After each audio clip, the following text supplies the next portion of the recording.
Guys, UFC 266 is upon us, and our show sponsor, DraftKings Sportsbook, the official sports betting partner of the UFC, has a knockout offer for this weekend's fights. If you're a new customer, DraftKings is offering you $150 in free betting instantly. All you have to do is bet $1 on any fight before the main event. You heard me correctly, just bet $1 on any UFC 266 fight at DraftKings Sportsbook. They will give you $150 in free bets instantly. If you're a fan of other sports, DraftKings Sportsbook offers great odds on promotions on football, golf, and so much more. DraftKings is the industry leader. They are safe, secure, and reliable. And the best part, you can deposit and withdraw your cash whenever you want.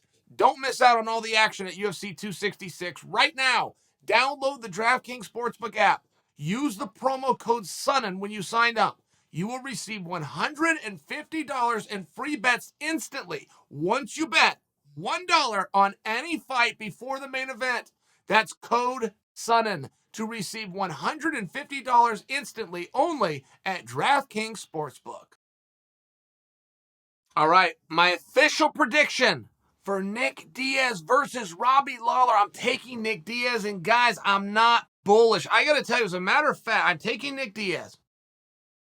I just put the curse on him, didn't I? Some of you aren't going to be happy to hear that I said that. Tommy from the Bronx is going to be lighting me up. He's not going to be happy that I said that. I've gone back and forth. It has not always been Nick.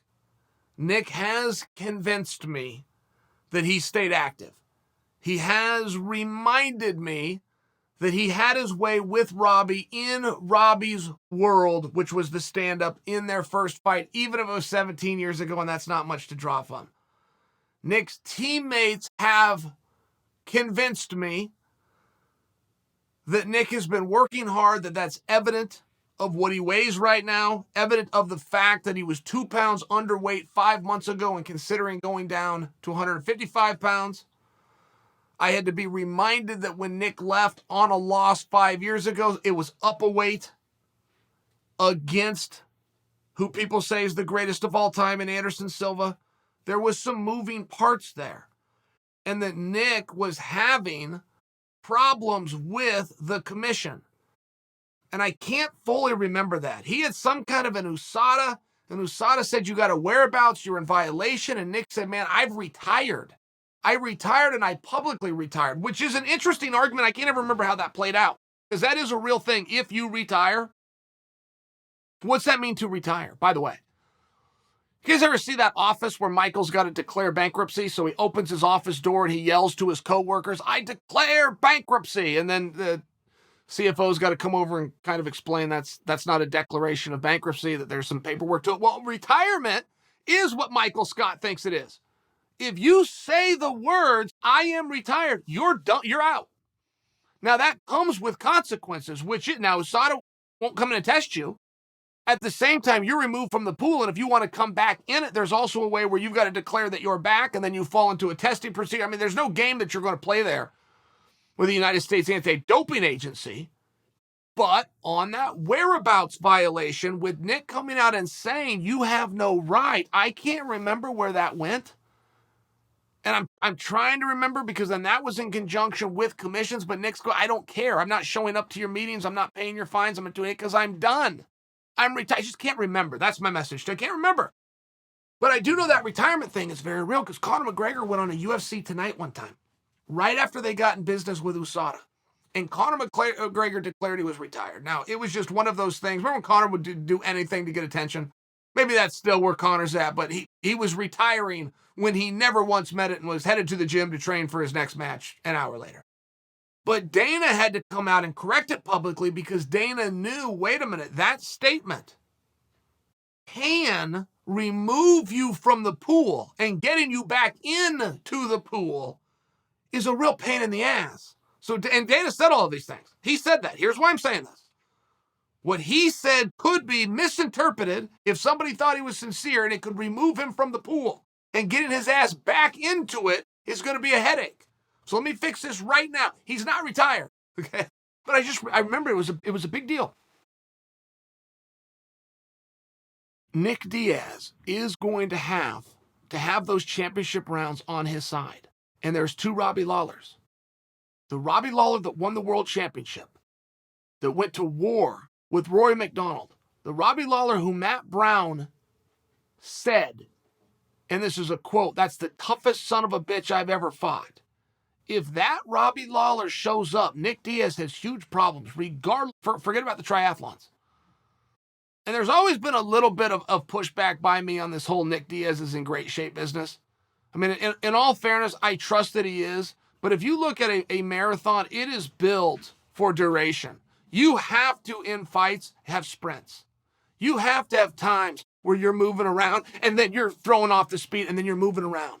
And I don't see those sprints from Nick. Now, I'm being ultra critical, but if the Robbie Lawler who won the world championship, the one that went 5 rounds with Johnny Hendricks, if that Robbie Lawler shows up, it won't matter what shape Nick is in.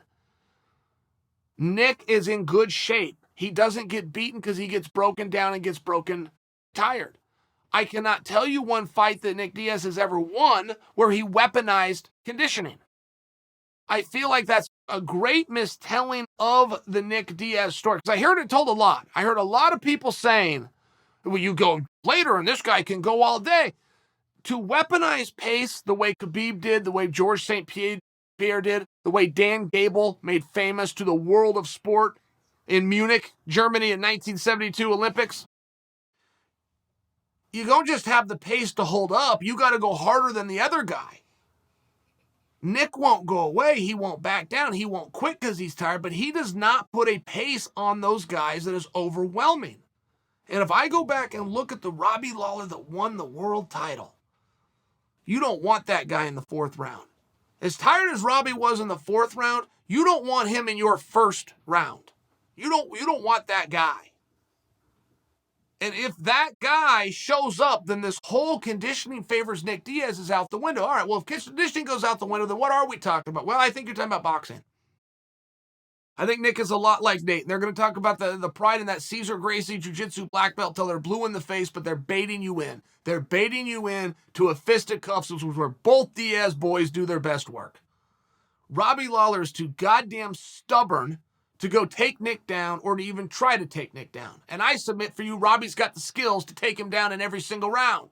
He won't use them. He won't use them. So he's going to go out there and trade.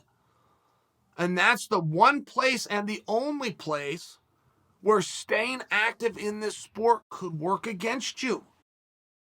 You leave a little bit of yourself out there. You go look at the war Colby Covington and Robbie Lawler had, just by example. That takes time off your career. It doesn't add to your career.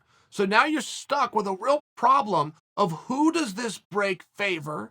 Who does it hinder? Where is this fight going to be contested, which is in the stand-up, specifically boxing.